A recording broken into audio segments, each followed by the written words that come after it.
darlings. Smileen here, and thanks so much to everybody that watches and subscribes. We so appreciate you. So I just need to point out we have little Molly over here in the table bed that I made. Whole other episode, and Baka's snoring over here. But this is about a found day. So years ago I had a friend that taught me that you find days. So you know when you ever have those things that you plan on doing and everything goes awry, like in my world, it's a snowstorm. You wanted to go skiing, but you got snowed in. Or you were about to go home and you got snowed in. It's a found day. You have to do something with it. So here's one of my found days. My friend calls me at like 9:30 at night. I think I was coming home. And he's like, I have a huge problem. My friend is coming in to visit from LA and he brought his dog and I can't have it at my condo association. Can I drop it off at your house? It's like 9:30 on a Wednesday night. I'm like, I can't just take a dog into my house. I have 3 other dogs. They might kill it. He's like, it's a puppy, 6 months old. I'm like, oh my gosh, bring it over. But here's the thing, I'm going skiing tomorrow, so I got to take this dog with me. I can't leave it at home. Well, he comes over with his friend, and out comes this.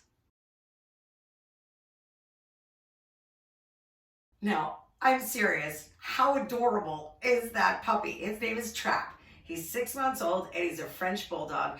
And when I tell you, he looks like a little 15-pound pig. So Baka, of course, absolutely went crazy and loved this dog. Molly and Charlie just kept staring me down like, seriously, you did not bring another one into the mix. And I just kept saying, he's just visiting, he's just visiting. But meanwhile, the owner is like wildly attached to this dog, and he's even made it a service animal. So he's like, I said, I have to take it skiing tomorrow. I train once a week in Flagstaff for my next exam. And he's like, you want to take my dog to Flagstaff? I'm like, well, can he swim? He's like, no, he can't swim. He's a baby. I'm like, well, I can't leave him with a pool that has no pool fence. I can't leave him all day. I don't know your dog. Don't worry, he'll be fine. Put him in the front seat. He'll be great.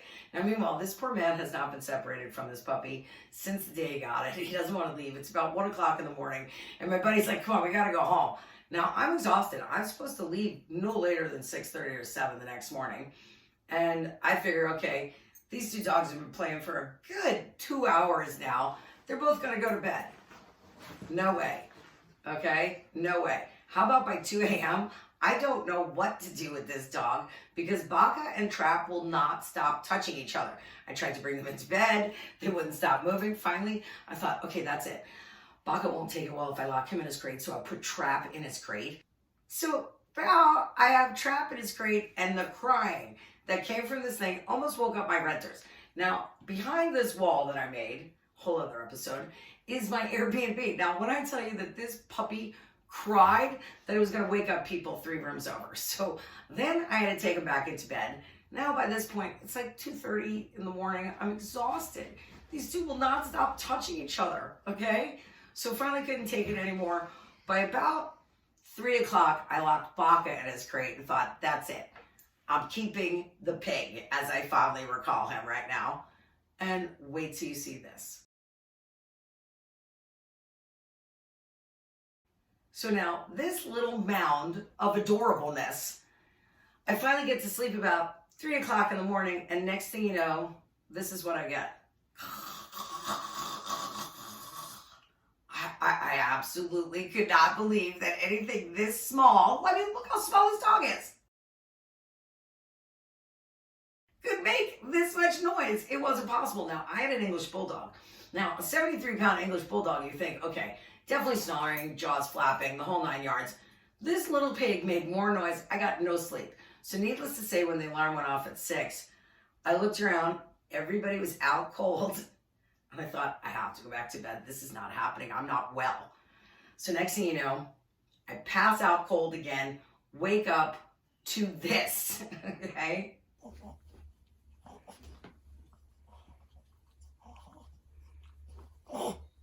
Yes, that is exactly what you think this dog is doing to my dog's face. Over and over. They're all over my bed, and this dog is attacking Baka's face. They basically spent the entire day like this. So now, this video I think was like 10 o'clock in the morning.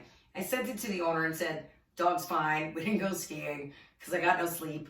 So don't worry, all's good. Enjoy your day. And he wrote back, is he doing what I think he's doing to your dog's face? I'm like, yep. And he won't stop. The dog basically hung on Baka's face. So I'm not kidding. Now it's like 11:30 in the morning. I call my friend Linda in Michigan. She's running a plumbing company for me. And I'm like, you understand, these dogs will not stop touching each other all day long. I am laughing. I went nowhere. I never got out of my pajamas. I'm in the backyard for the first time in months because it's ski season. And these dogs are literally dropping to the ground and their tongues are hanging outside of their mouth. They're drinking out of the pool at this point. Finally, little Trap learns how to use the dog door. But then he was so tired, he was walking through the kitchen and all of a sudden his little butt just drops to the floor and then his whole body goes down and he starts dragging himself to the water bowl. So at that point, I thought both of them are going to die. They had been solidly running around for close to 3 hours now, okay? I did not know what to do with them. It's not my dog, but I think he's going to have a heart attack and die. Bach is lying on the tile with his mouth hanging open on the side, so I didn't know what to do. So this is what I did. Yep, put them both in jail. That's all I could figure out to do with them. And they both slept for like 2 hours. And I thought, okay, this is manageable. They're getting along great. They're sleeping in the same crate. Next thing you know, the crying starts again. The baby's up. He's got to go to the bathroom. And this is what went on for the rest of the day.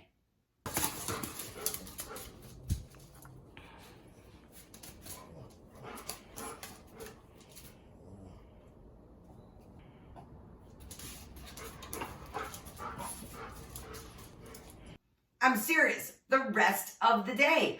I could not get these two to stop. I got nothing done. All I did was read a book and laugh my butt off all day long. What a fun day. I just stayed home and played with puppies and regrouped and took a nap when they took a nap, like having a baby again.